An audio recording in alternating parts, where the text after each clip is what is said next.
Good day, everyone. We are the group presenter. Clementi Era Marie Arzaga, Deliosa Arabel Blanche M, Nahera Marita D, and Samay Graciela Marie C. So our topic is practical nationalism in Dapitan.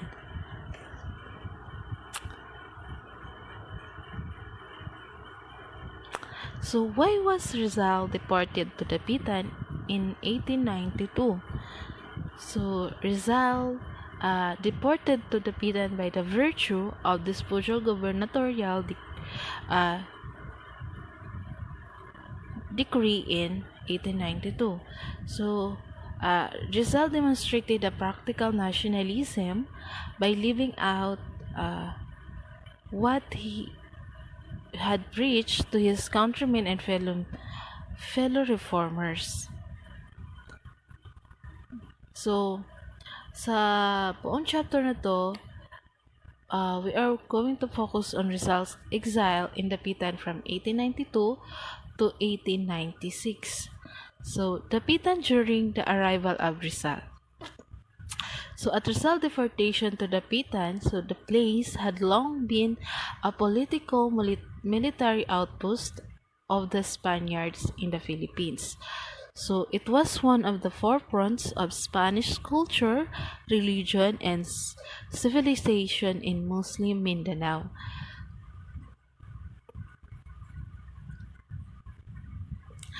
It was headed by a political military commander in with a parish priest tasked with a conversion of the island into Catholicism. So, how did Rizal find Dapitan upon his arrival in the island town? So, Rizal arrived at Dapitan on July 17, 1892. He arrived in Dapitan via a steamer Cebu.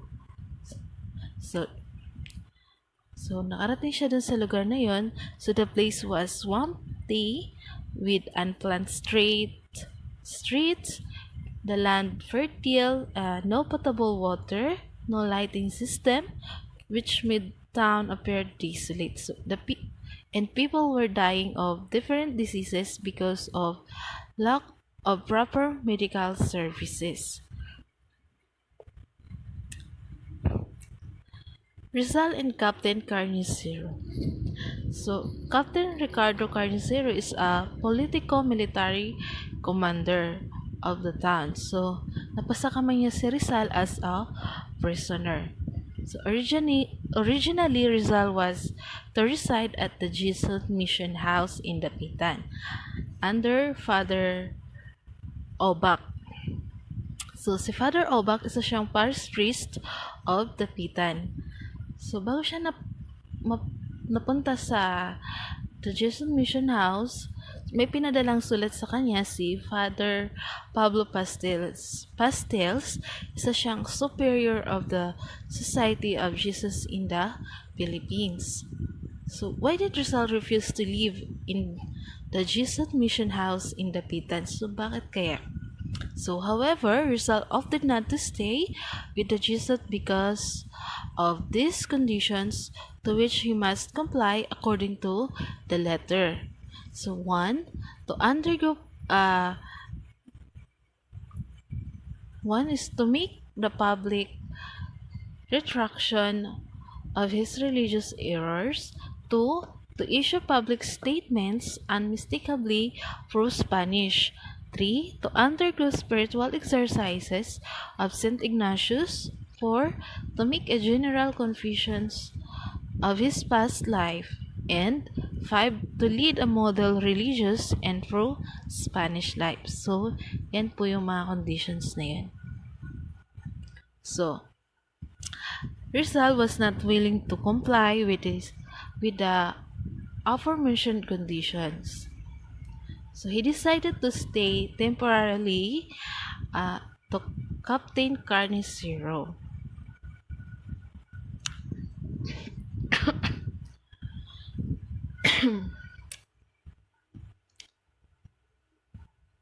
So Considering that the politico-military commander of the island was a free um, thinker, Rizal was able to get along with him. In due time, he was given Rizal free rein to help improve the Dapitan and all other liberties except to leave the place. Um,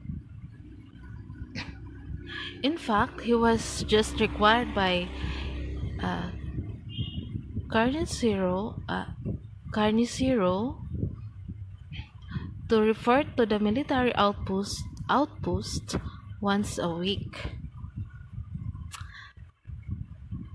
Rizal and Carnicero became good friends.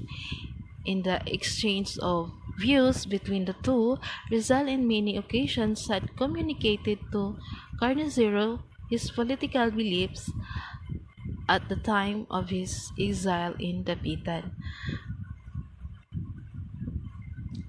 He shared with the captains his political beliefs that Philippines would be the happiest country in the world should it be granted. So, for Rizal, the Philippines would become the happiest country in the world if Spain grant the following reforms. 1. Representation in the Spanish Cortes. 2. Securization of the parishes. 3. Reformation of the administration in all its branches. 4. Encouragement of primary instruction and elimination of friar and intervention. 5. Granting teachers of both sexes better salaries. 6. Division of government jobs equally between the Spaniards and Filipinos. 7. Making the administration moral. 8. Creation of schools of arts and trades in provincial capitals. 9. Freedom of speech and press. And 10. Freedom of religion. So, yun po yung 10 na uh,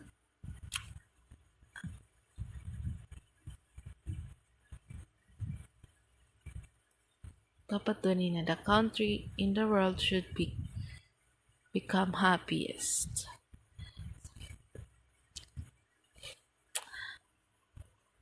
So Carnicero recognized Rizal rationally in advocating the aforementioned reform. In fact, he offered him assistance that these reforms be made known in Spain. However, he knew that their friars will be out to oppose them. However, to show him his appreciation for his kindness and generosity, Rizal composed a poem for for him entitled Don Ricardo Carne Zero.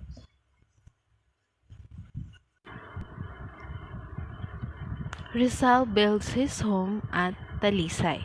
So, after 2 months in the area, he was able to build his own home in Dapitan.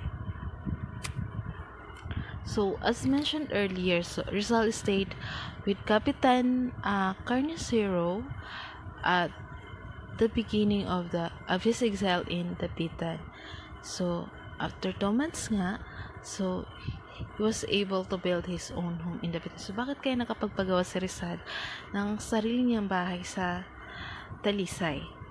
So, ito yung dahilan na yun. So, because he was able because his ticket won 1,000 pesos in Spanish lottery with cash on hand, so he immediately bought his land in Talisay, which was more than 70 hectares. So akalaan mo yung 1,000 na yun, ganun na karami yung nabili niya, nakapagpawa na siya ng sarili niyang bahay. So kung ikukumpara mo yung 1,000 peso noon sa ngayon, ang laki ng pinagkaiba, di ba? Ang laki ng diferensya. So, bakit kaya siya nanalo nun ng 1,000 peso na yan sa Spanish lottery? So, way back in Europe, he was so fond of buying of these tickets while he was studying at Universidad Central de Madrid. So, for the first time, he won a prize amounting of 1,000 pesos. So, kaya siya nakapagpagawa ng sarili niyang bahay. So, he then constructed the house made of nipa and bamboo with a veranda at front and to one side of the house. So, what qualities did he manifest during his 4 years of stay in Dapitan? So it was in Dapitan, particularly in Talisay, where he used his talent and limited resources to be of service to his countrymen. So during his 4 years of exile, Rizal practiced his professions as a doctor, farmer, teacher, community developer, engineer, and scientist. So Rizal won the administration respect and recognition not only of the people of Dapitan but also Captain Ricardo Carnincero. So the next topic, which is community leadership in Dapitan, will be going to present of Era May. So, ngayon naman po ay ating tatalakayin ang community leadership in Dapitan. So, after a few weeks of familiarizing himself with his new environment, Rizal found himself busy into a round of activities for Dapitan and its people. He conceptualized and implemented plans for beautifying the town. He drew a sketch of the public plaza with suggested improvements and had it approved by Gobernador Carnicero with the assistance of the newly arrived Father Sanchez, his former teacher at Ateneo Municipal. Rizal constructed a huge relief map of Mindanao out of stone, earth, and grass. So, matapos ang ilang linggo nang napansin ni Rizal na abala siya sa isang aktibidad para sa Dapitan at mamamayan nito. Nang konsepto siya at nagpatupad ng mga plano para sa pagpapaganda ng bayan. At si Gobernador Carnicero at sa tulong ni Father Sanchez na ang kanyang dating guro sa Ateneo Municipal, si Rizal ay nagtayo ng isang malaking mapa ng Mindanao mula sa bato, grass, and earth. So Rizal soon opened a school for young boys for his neighborhood following the Atenean system of education. The subject offered to these young boys consisted of reading, writing, arithmetic, geometry, languages, geography, history, and good conduct. He gave them practical lessons on the use of their hands, thus training of pupils centered on both academic and vocational pursuit. This was Rizal believed that education had to be integrated with the development of the home and the community. So, hindi nagtagal ay nagbukas si Rizal ng isang paaralan para sa mga batang lalaki sa kanyang neighborhood kasunod sa Atenean system ng education. Ang paksang inaalok sa mga batang lalaking ito ay binubuo ng pagbabasa, pagsusulat, arithmetika, geometry, wika, geografiya, kasaysayan at mabuting pag-uugali. So Rizal's method of teaching was therefore very different from the elementary and parochial school of time. As a doctor, Rizal practiced his profession in his new home when the people learned that he was a good physician. Patients started flocking to his clinic. One of his patients in the month of August 1893 was his mother. Owing to her failing eyesight, Doña Teodora traveled to Dapitan with training to have her eyes operated on by Rizal. So, bilang isang doktor, si Lisay ay nagsanay ng kanyang profesyon sa kanyang bagong tahanan nang malaman ng mga ito na siya ay isang mabuting physician. Ang isa sa kanyang pasyente sa buwan ng Agosto ay ang kanyang sariling ina. Rizal organized an association of farmers to improve farm production and generate higher incomes. This organization even included residents of the town, who were encouraged by Rizal to engage in the buying and selling of goods and products, particularly copra and hemp. So, Rizal organized association of farmers upang mapabuti ang produksyon ng sakahan at makabuo ng mas mataas na kita. He even invited fishermen from Calamba to teach the townsmen of Dapitan new methods of fishing.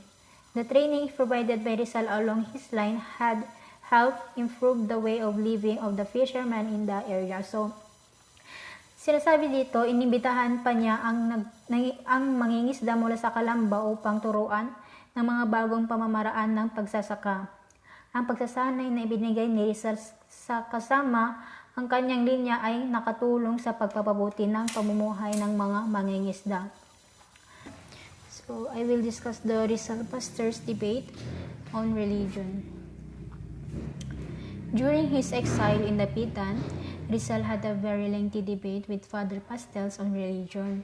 This debate was triggered by the sending of Father Pastels of Sarda's book with his advice that Rizal had to obtain from his Polishness of viewing religion from the prism of individual judgment and self-esteem. So, ang sinasabi dito, sa panahon ni Rizal sa Dapitan, si Rizal ay nagkaroon ng napakahabang debate kay Father Pastels.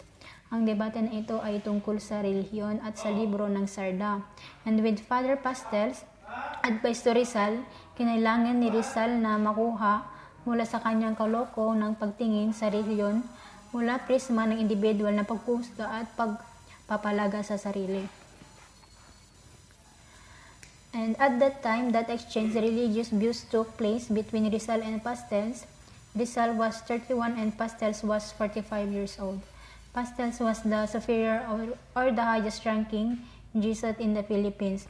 Pastels' purpose was to bring back Rizal to the fold of the Catholic faith. On the other authority, the Church with proposes dogmas is worthy of belief, as it is a divine institution founded by Jesus Christ, who proved himself as God's Son by miracle, especially by rising from the dead. So, dito, ang purpose ni Father Pastel ay maibalik si Rizal sa pananampalatayang Katoliko. So, on the basis of Rizal Pastel's debate, it is evidence that Rizal's rationalist rhetoric on religion consists of the following elements: the primary of conscience, a firm belief in God, boundless trust in the divine providence, the profound experience of God as loving Father, a sense of mission, strength of conviction, daily resource to prayer, and as openness to dialogue. So, batay sa debate ni Rizal at Father Pastels, maliwanag na ang Rizam's nationalistiko, erotika sa reliyon binubuo ng mga sumusunod na ito ay ang the primary of conscience, a firm belief in God, boundless trust in the divine providence, the profound experience of God as a loving Father, a sense of mission, strength of conviction, daily resource to prayer, and an openness to dialogue.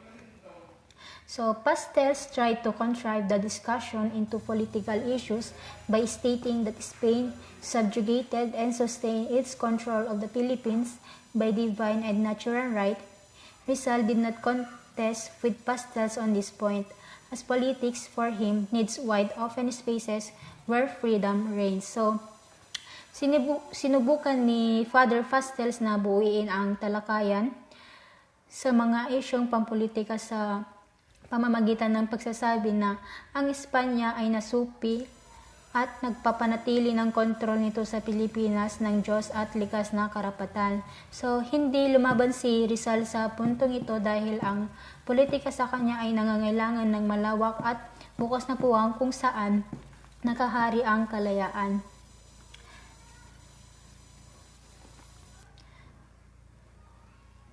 So, ito lamang po ma'am. Maraming salamat po.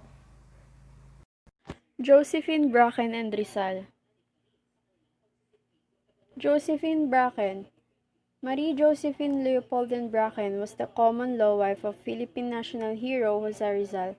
during his exile in Dapitan in the province of Zamboanga del Norte in the southern Philippines. Rizal fame as an ophthalmologist is spread beyond Dapitan and the Philippines. Many therefore had visited Rizal in his clinic in the town, but none of them was so beautiful than Josephine, Leopold, and Bracken. Josephine's arrival in Dapitan drastically changed Rizal's daily routines.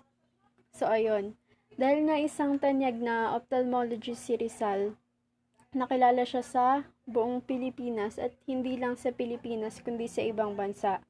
Si Mr. George Toffer at ang kanyang pamangkin na si Josephine Bracken ay lumuwas pa patungong Dapitan mula Hong Kong para makita si Rizal kasi magpapagamot siya ng kanyang mata.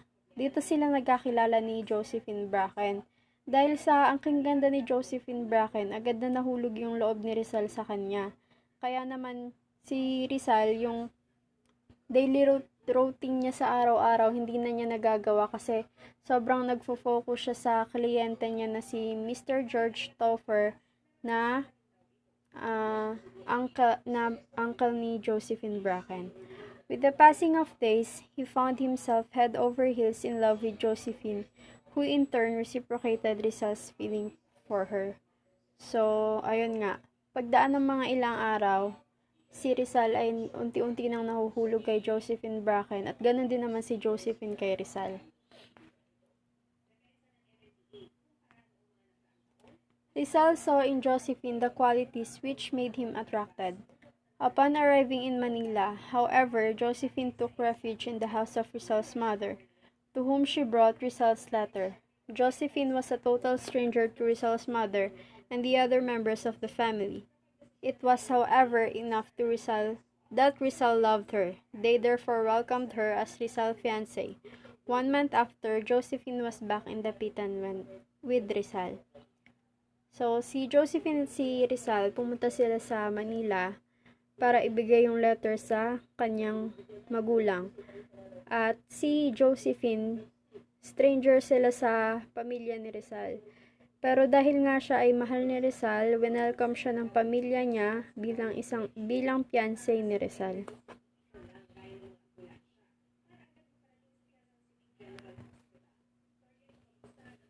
Hanggang sa dumaan ng mga ilang araw, napagpasyahan ni Rizal na bumalik ng Dapitan kasama si Josephine at sa mga time na to, gusto na nilang magpakasal. Si Josephine ay nanatili muna sa poder ng mga ate ni Rizal upang maiwasan yung mga masasamang sinasabi ng iba. Habang si Rizal ay inaayos yung kanilang kasal. At sobrang daming naging hindrance sa pagpapakasal nila, lalo na si Priest Obak. Maraming kailangang ayusin, kaya ang ginawa na lang nila, with the advice of the parents at sa advice ng parents ni Rizal at sa consent ni Josephine, they pledged themselves before heaven to live as husband and wife. After nun, pagdaan ng mga ilang taon, si Josephine ay nag-deliver ng isang premature baby boy at makaraan ng ilang oras ay namatay din ito. At naghantong ito ng hindi nila pagkakaunawaan ni Rizal na mangyari ito. Pinangalanan ni Rizal yung kanilang anak na si Francisco at ito ay inilibing sa ilalim ng puno na ng santol kasama ng tatay ni Rizal. At after ng pangyayari na yon, nag-decide si Josephine na bumalik ng Hong Kong. At habang nasa Manila siya nag-i-stay kasama ng mga atin ng mga kamag-anak ni Rizal, nagkaroon siya ng realization na hindi niya kaya na wala si Rizal sa kanyang piling, kaya bumalik siya sa Dapitan. Nung Rizal was irritated sa kanyang pagbabalik. Pero dahil mahal niya ito, welcome niya si Josephine with open arms, ang kanyang mamahalin hanggang sa kanyang huling hininga. Okay, literary works at Dapitan. So Rizal produced two important literary works, which is Hymn to Talisay and Miritiro o My Retreat. So Hymn to Talisay is a poem which Rizal intended to be a college song for the pupils he was teaching in Talisay. So the poem was used as evidence against him at his trial. So next, Miritiro o My Retreat. So Miritiro o My Retreat is a poem portrays Rizal's serene life in his place of rustication. So, itong poem na to, he wrote this poem in response to his mother's request na uh, dapat si Rizal should revive his interest in poetry, writing. So from this poem, Rizal clearly expressed his acceptance of his fate, for he believed that justice will prevail in the end. Next, Rizal as an exile. So, Rizal as an exile, um, Rizal did not forget his uh, high sense of honor. Um, this was the evidence by his constant reminders to his pupils of important importance of good conduct and behavior. So, Juan Sitges. Sino ba si Juan Sitges? So, si Juan Sitges, isa din siyang military commander na pumalit kay Carnicero. So, Rizal in Dapitan has become the first ano pa tayo? Rizal in Dapitan has become the first introduced social and environmental engineering, and the first rural doctor, the first professional to engage business, the first practitioner of town planning and beautification, the first to introduce the principles of livelihood and self-reliance programs, and the first to show the way to community development, the first ophthalmic surgeon sought by patients from foreign lands, and the first to set up a precursor of the modern community school, with himself as the first community teacher. Next, the first systematic collector of the Philippine shells, butterflies, and reptiles, and other fauna and flora in Mindanao. Next, the first sanitary engineering and public health work, and the first Filipino doctor in social conscience who charge fees according to the patient ability to pay.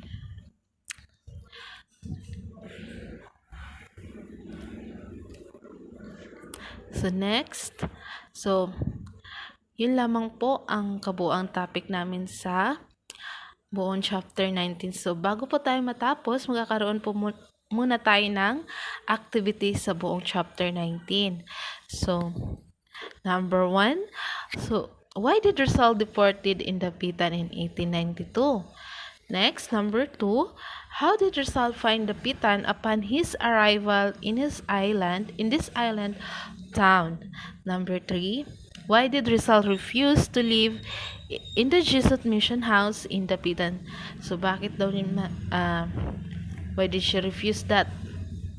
To live in Jesuit mission house in Dapitan. So, number 4, why did Rizal and Carnicero become good friends? So, bakit sila naging magkaibigan?